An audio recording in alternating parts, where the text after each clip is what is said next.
Just listen. First of all, you don't really have to do much more than just listen to the episodes. I realized some time ago that a lot of the students of English that I met at school in London did not listen to enough authentic English. They were willing to spend money and travel across the world in order to improve their English. And yet most of them, for some reason, were not prepared to take a bit of time every day to listen to something in English. Why? I think partly this is because they didn't know what to listen to. A lot of people watch TV and movies in English. Fine. But honestly, that might not be the best way to improve your English. Film is very visual. A lot of what you understand from a movie is the visual storytelling. It's important to just focus on the audio, on the language. So, a lot of students didn't know what to listen to. They thought that they didn't have much choice. Actually, there's plenty of choice out there. The BBC has plenty of podcasts. There are loads of podcasts on different topics on iTunes, but they're all made for native speakers. They're too difficult to listen to, and ultimately, that's not motivating. There are some podcasts out there which are made for learners of English, but a lot of them are just focused on language learning, at the expense of entertainment. They're useful, but they're a bit dull. This is less the case now because 5 years after starting this podcast, there are more interesting things out there for learners of English, including my podcast. So I decided that I'd try and create something for learners of English to listen to that they would actually want to listen to, beyond just learning English. Ultimately, I think to listen to English for extended periods of time, you have to have an interest in what is being talked about, or you have to find it entertaining. Otherwise, it's hard to really sustain your concentration, and it becomes like a chore. There is real value in listening to English for extended periods of time, but it's difficult to achieve because you get put off by not understanding things, or because the recording is a bit patronizing and dull. I don't want to blow my own trumpet here too much, because I'm sure that my podcast is not always as entertaining or as engaging as it could be, but I think the only way to get people to keep listening is to try and make it entertaining as well as informative about English.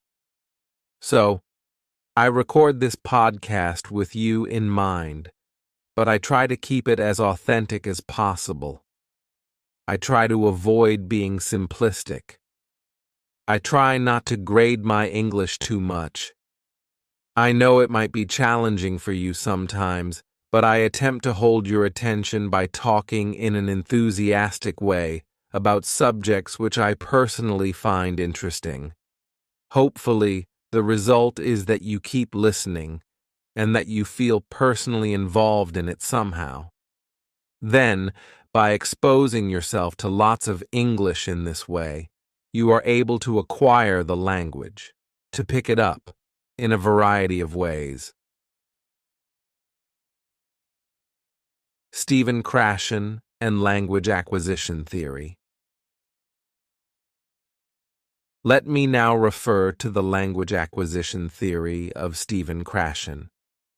This theory is very well known among language learning theorists, and it underpins a lot of what we know about learning and teaching English. Krashen believed that there are two ways to develop our language learning skills. One is through language acquisition, and the other is through language learning. Language acquisition means that it is possible for adults and children to learn language in a subconscious way, meaning in a kind of passive way, by simply engaging with the language. The important thing is that you focus on the message in a bit of language. So, When listening to Best English Stories podcast, this means focusing exactly on what I really mean, rather than just on the specific items of language I'm using. The primary focus is to just understand what I mean, hopefully at a fairly deep level, in order to laugh at something I've said or feel moved by it, and then you kind of pick up the language as a result of that. You might not be immediately aware that you've learned some new language in this way.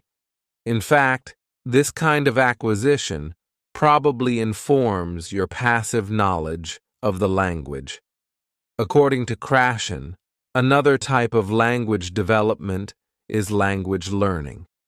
This is when you focus on learning specific forms, like studying grammar rules, for example. It involves having some instruction by a teacher, perhaps in the form of error correction, or from a grammar book which explains the rules of English. The downside of this kind of learning is that it is rather dogmatic, can be boring, complex, and abstract. It doesn't necessarily replicate the organic way in which we pick up language as children, and doesn't quite allow the subconscious acquisition of language that occurs from just engaging with the language in order to understand a message being communicated. All right. So how does this apply to the way you can learn English? Well, I think it's pretty important to get both aspects of language learning into your life. This is what I call having a balanced diet. You shouldn't just study the grammar rules in a dogmatic way, although that is undeniably important. You should also attempt to just engage with the language as it is used in natural, authentic, and meaningful situations. How can you do that? Ideally, this would mean going out into the world and doing things in English. In fact, this might be the best way to improve your English. If you get a job that requires you to use English all day, you will improve quickly. It'll be really hard, but you'd be forced to improve. That's like a boot camp for language acquisition, because you're not really studying the language, you're just attempting to survive in it. You're really focusing on the communicative acts you are trying to achieve. You're really focusing on meaningful messages, and you naturally learn the most direct and effective way to understand and communicate meaningful messages. You might not be able to do that in your life. You might not have access to native speakers in that way. So, my podcast can be a substitute.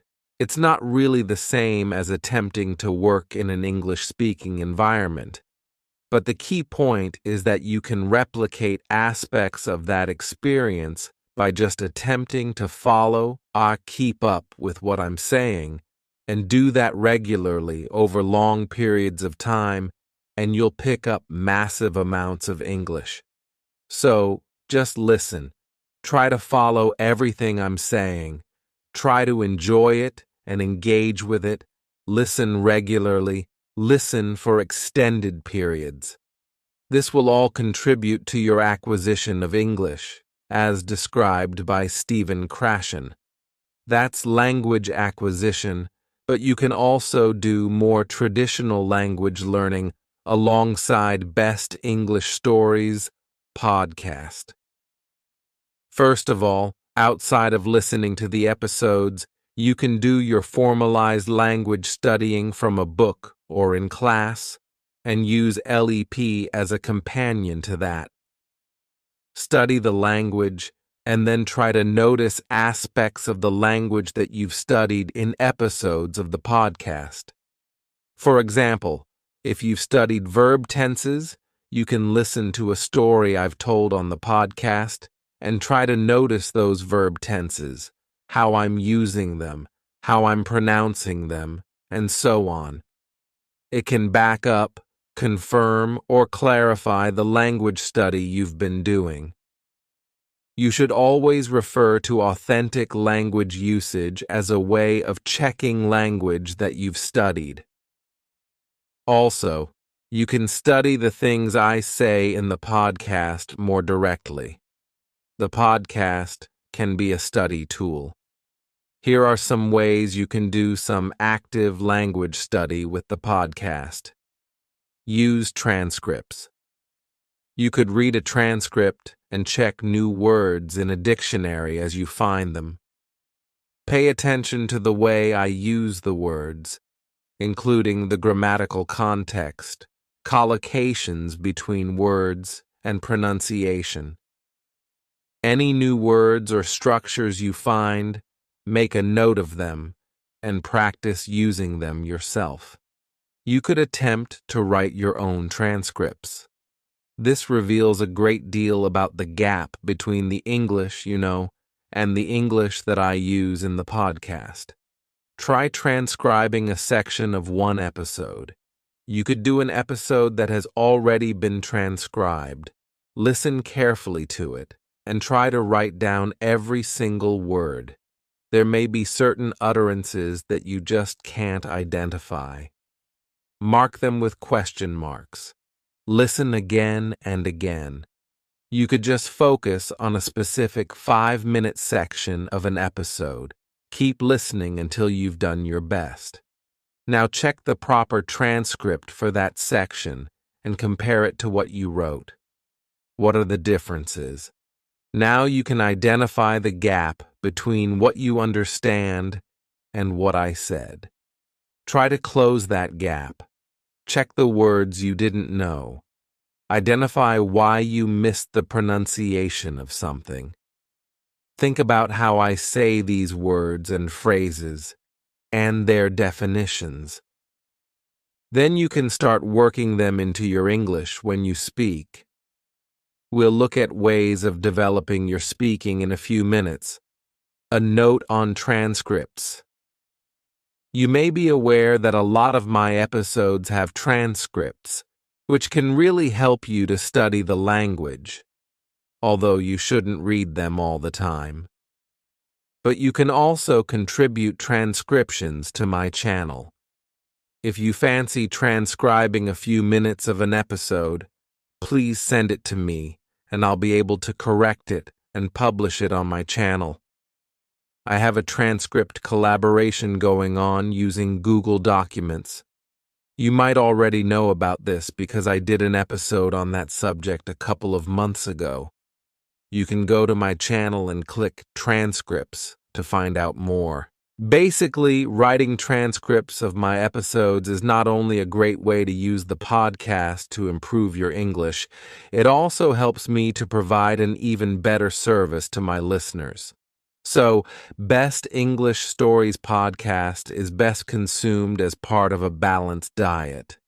Listen freely and just try to enjoy and understand what I'm saying, and let your mind naturally acquire the language, but also mix this with more formalized language study to get the full 360-degree effect.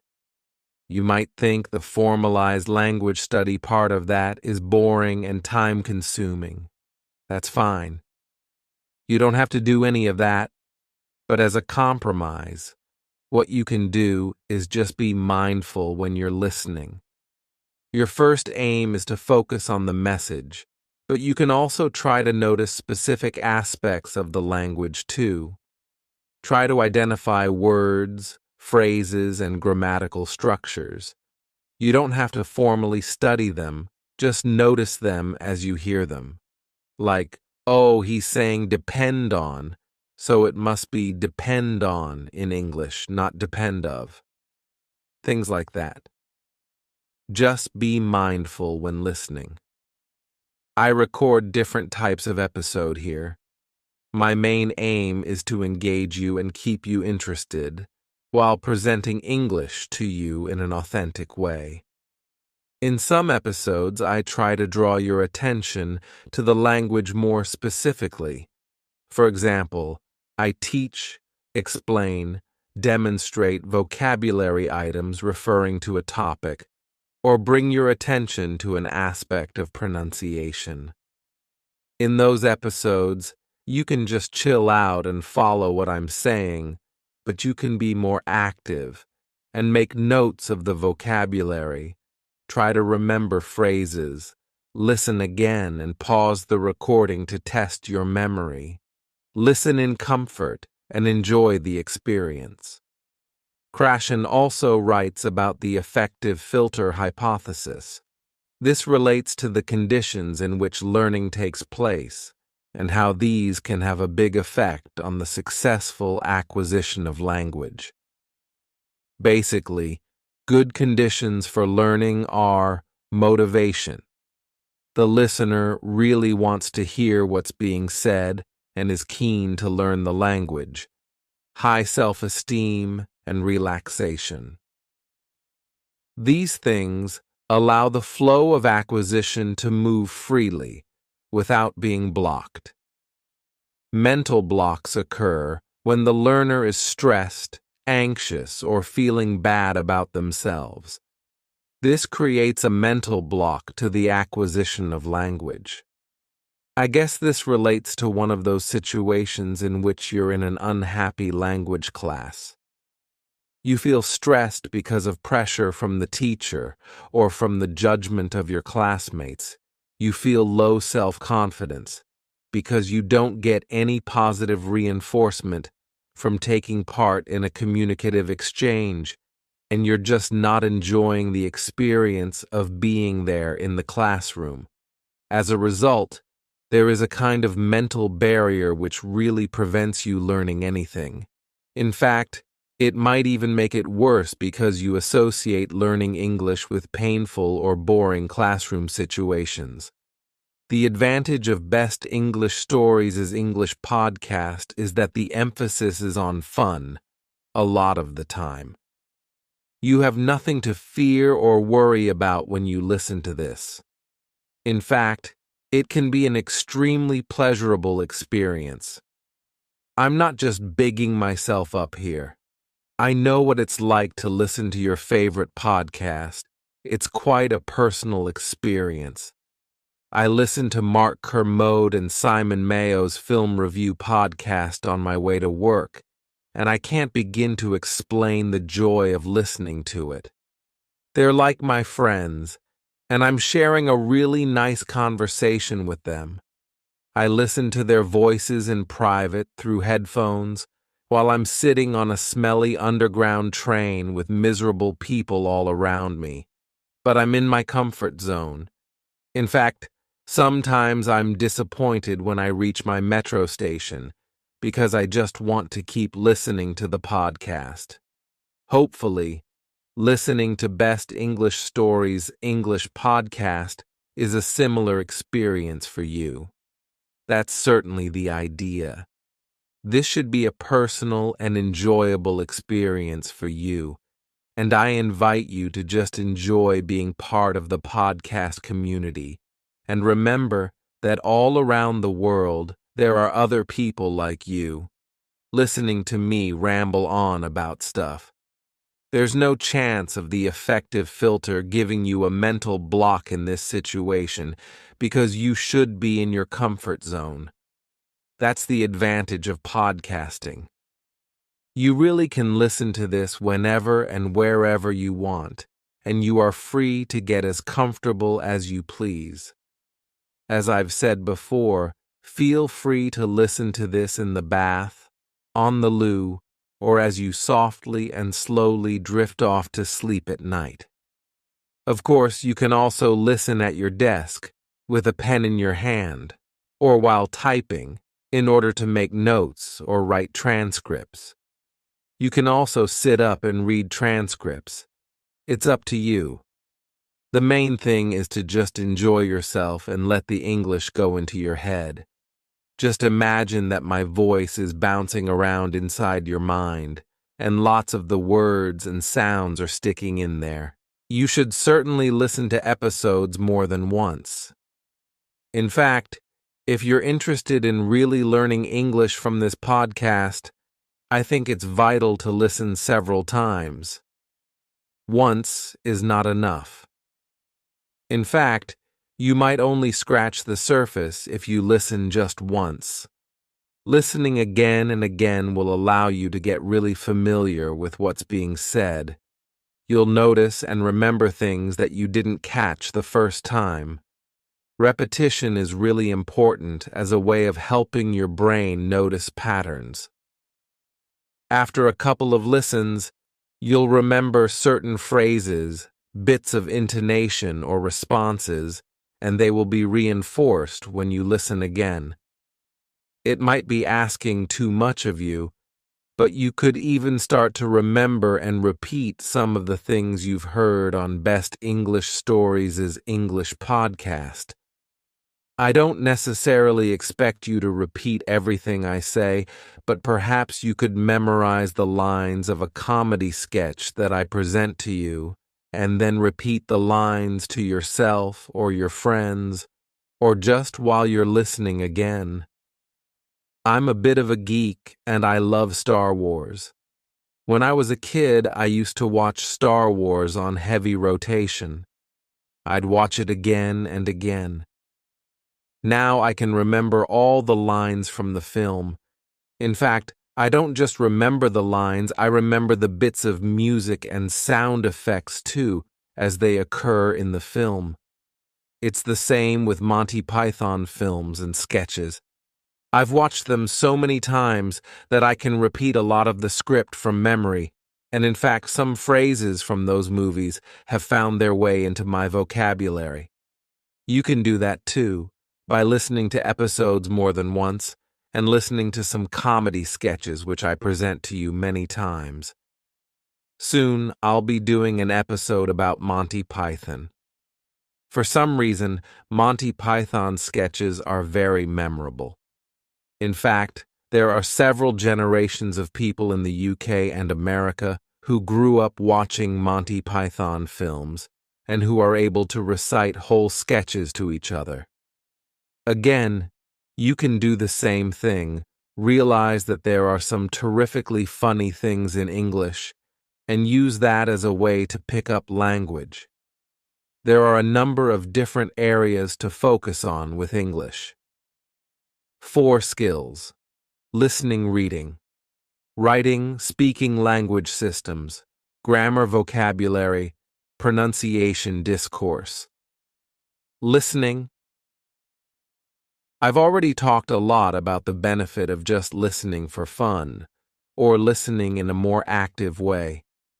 I did mention that it's good to be comfortable when listening.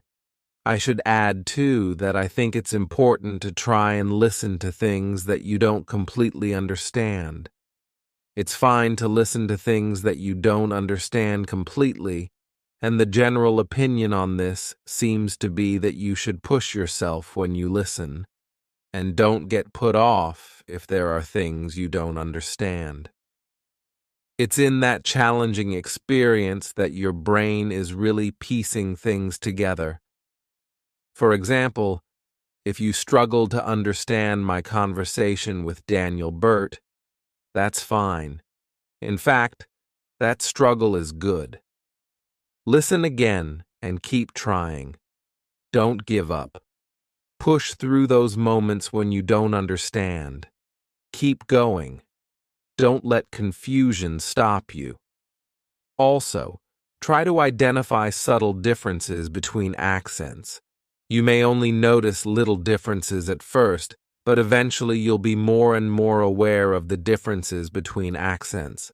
Eventually, you'll be able to say, this guy is from the north of England, this one's from Australia, or whatever.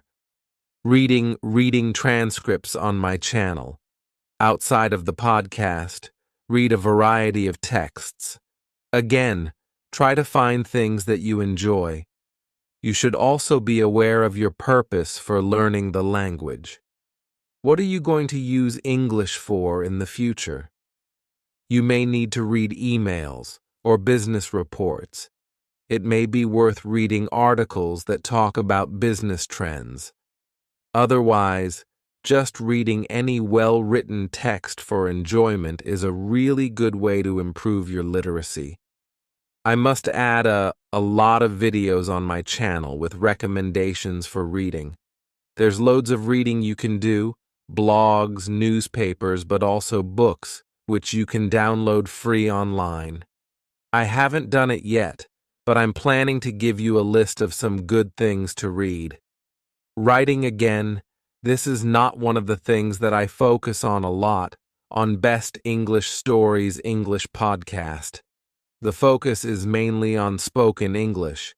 However, transcribing podcast episodes can be good for your writing.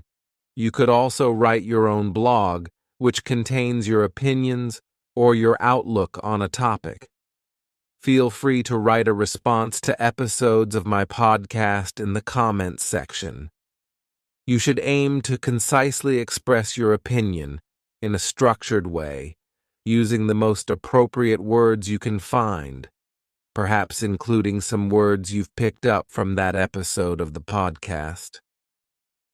Think about the person reading the comment. Make it easy and enjoyable for them to read, and focus on stating very clearly and efficiently exactly what it is you want to say.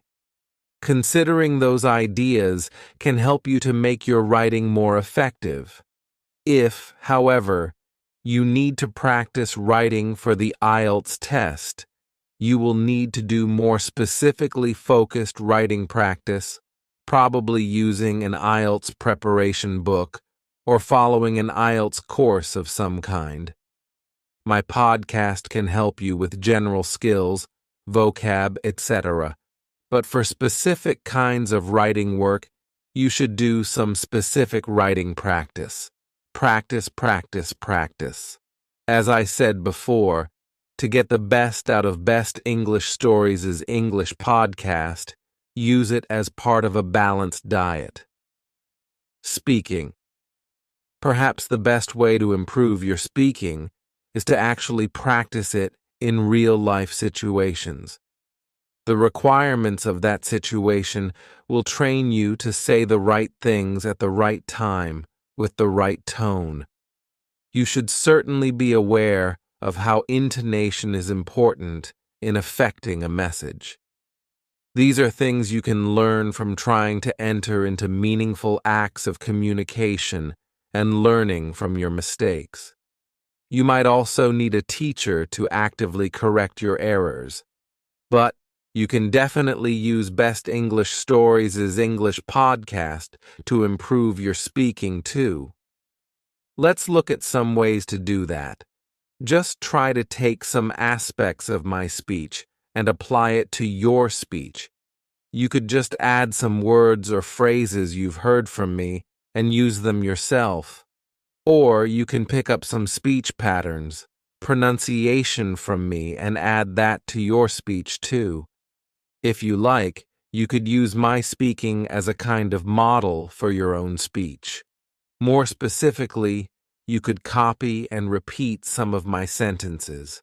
Listen to a line I say, and then repeat it and try to sound exactly like me.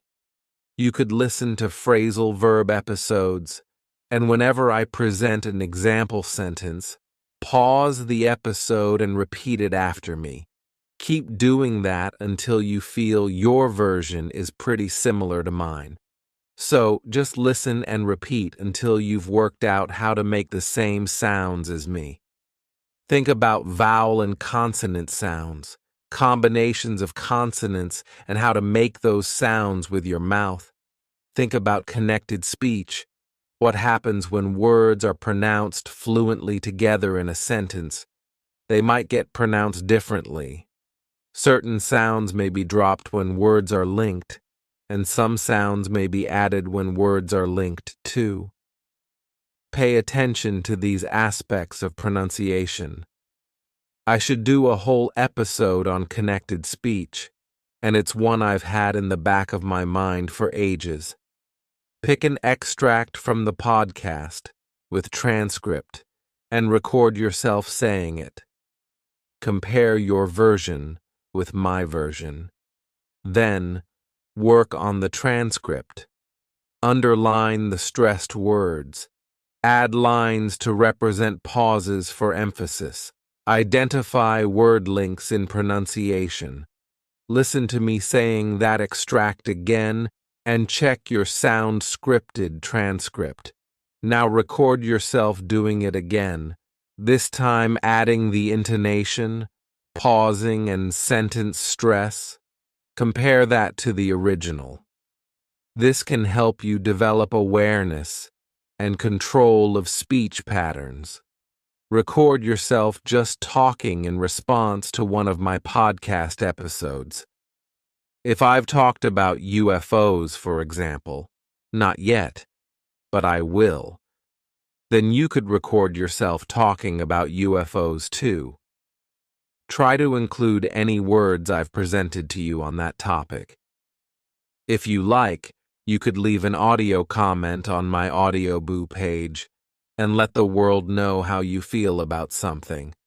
Or you could start doing your own podcast, like Zdenek from Zdenek's English podcast. He's not a native speaker, but following a suggestion in one of my episodes, he decided to do his own podcast. He now has followers and listeners, and he's really into it. Listening to his episodes, I get the sense that his confidence is developing and he's finding his own voice. It must be very good for his English, which, of course, is already excellent. You could do it too if you want. The main thing is practice. Use as many opportunities to practice as you can. Join clubs to meet English speakers. Use the internet. Find groups on meetup.com in which people are doing language exchanges. Put yourself outside your comfort zone. Don't be shy. Give it a try. Take the initiative. No one can do the speaking for you. There's no shame in making mistakes. You have to be in it to win it. So open your mouth and get talking. Remember that English is about what you can do, not just about what you know. Be active. Find your voice in English. If you're in a classroom, don't be one of those quiet students. It's completely up to you to start talking, and why not do it in the safety of a language class? That's the whole point. Speak up in class and use that as a safe place to experiment and make mistakes. Experiment. Switch off your editor. Don't listen to the voice in your head which is telling you to keep quiet or telling you that you can't say something because it might be wrong. It does not matter if you're wrong. Remember that you have to say something wrong about 5 times before you get it right. Get through those 5 times nice and quick, and then you'll be fine. Sometimes, opening your mouth is the hardest thing to do, but once you've started speaking, it gets easier. Keep up the momentum. Keep your voice warm. Stay positive. Enjoy expressing yourself. Your teacher will love it if you are an active member of class. In fact, you need to prove to your teacher that you're making an effort. We always like those talkative and positive students. Use that to your advantage. You'll be more likely to get good grades and get leveled up. Be nice, be friendly, be talkative, but also listen to others and help them too. That's a recipe for success for any language learner. Actually, I just sent Zdenek a message and asked him for his comments on the subject of using LEP to improve your English, particularly speaking. And here are his comments, which I agree with wholeheartedly. In fact, before I read his comments, it may be necessary to remind you that Zdenek is a well-qualified teacher of English from the Czech Republic who lived in the UK for a number of years, and who has got a master's degree in English language. So, he definitely knows what he's talking about. I'm sure many of you listening to this have similarly good advice and comments on this subject. I am very keen to encourage you to share that information. You can leave text or audio comments under this episode. So here are Zdenek's comments. How can listening to LEP improve your speaking skills? It can mainly improve the following skills, sub-skills. 1. Listening, obvious. 2. Reading, spelling, reading scripts, additional notes. 3.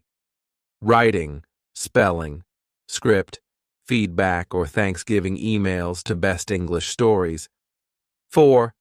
Grammar, listening to grammar patterns as part of exposure theory. 5. Vocabulary, learning new vocab also guided by the exposure theory. 6. Pronunciation, passive listening. As for the speaking, it is a different question. If you want to improve your speaking through LEP, you have to approach this actively. Not everyone is willing to do this. Some people tend to be shy, have approach anxiety, etc., and prefer listening to the podcast as passive recipients. That is fine. However, here are some suggestions on how you can actually improve even your speaking skills. 1. Contact someone via LEP community. There are a lot of interesting people eager to learn English from all around the world.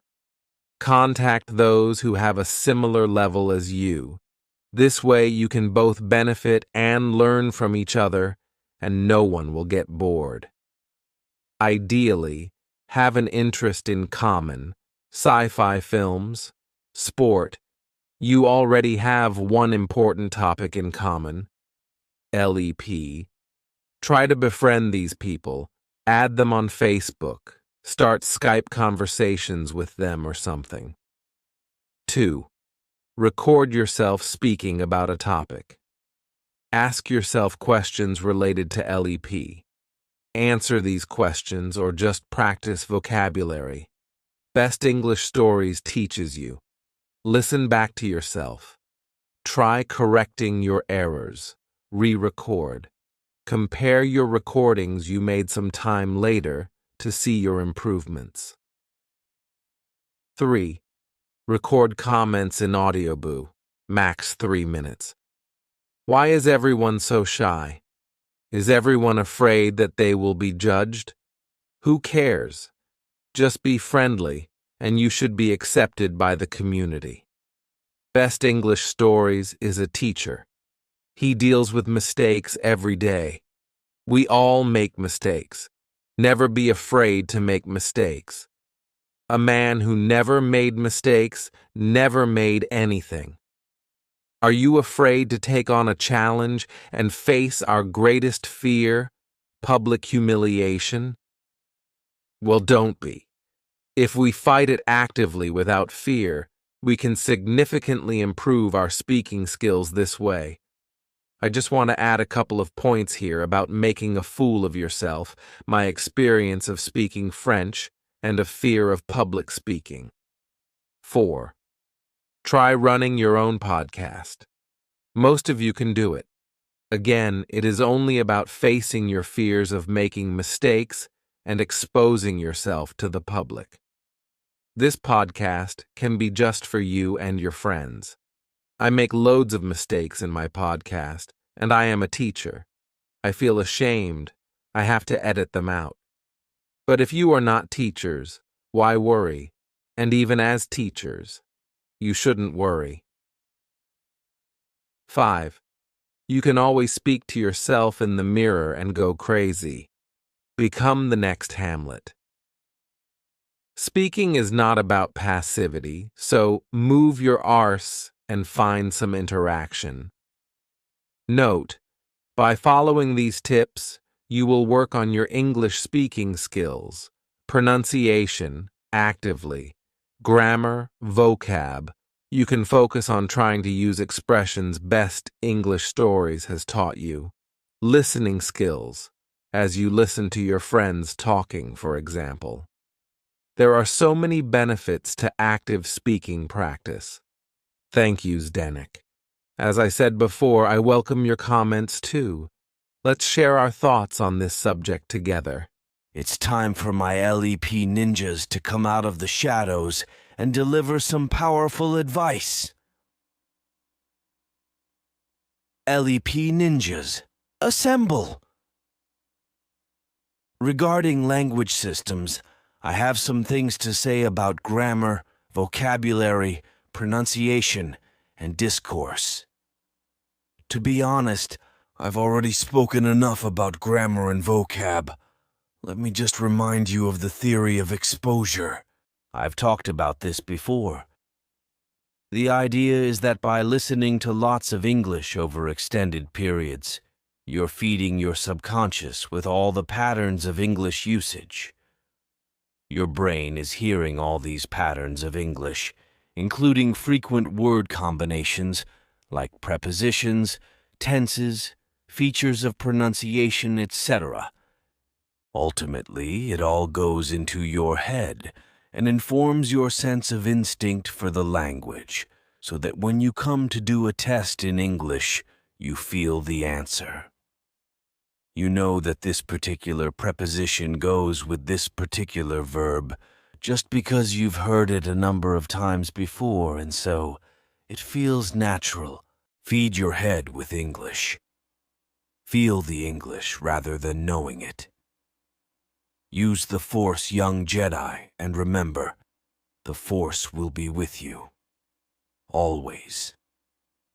Oh, and don't forget, you're never too old for this. Language study is a great way to keep your mind fresh and supple. My grandfather is over 90 years old and he's still really sharp. Perhaps this is because he's still going to French and Spanish classes on a regular basis.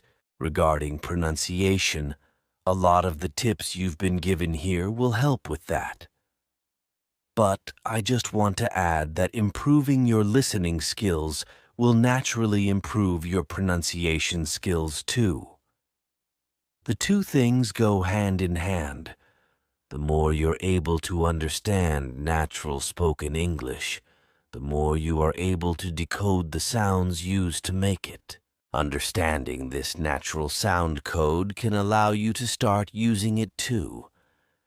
There is a direct connection between listening and pronunciation, but to fully reap the benefits, you need to actively practice pronunciation. The methods I've mentioned already in this episode, repeating, recording, re-recording, comparing, speaking in front of the mirror, etc. They're all good approaches to practicing and improving your pronunciation. Don't be shy, give it a try. You've got nothing to lose, just things to gain. Go for it. As for discourse, this is really about how you structure your speaking. How do you link your ideas up? When you listen, try to notice any specific phrases I use to link my ideas together, move from one topic to another, deal with moments when I don't know what I'm saying, and so on.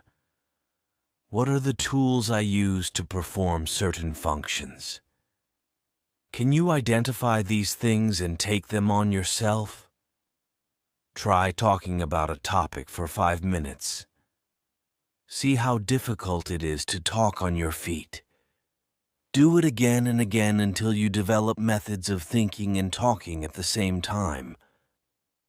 Listen to discussions and focus on the ways in which people interrupt, agree, disagree, or whatever.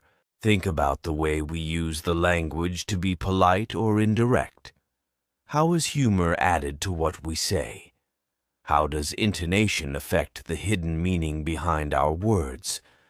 Explore these ideas when you listen, and then test them out in your speaking. That's it for this episode. I hope you have found it motivating and inspiring. Leave your comments, and I wish you all the very best.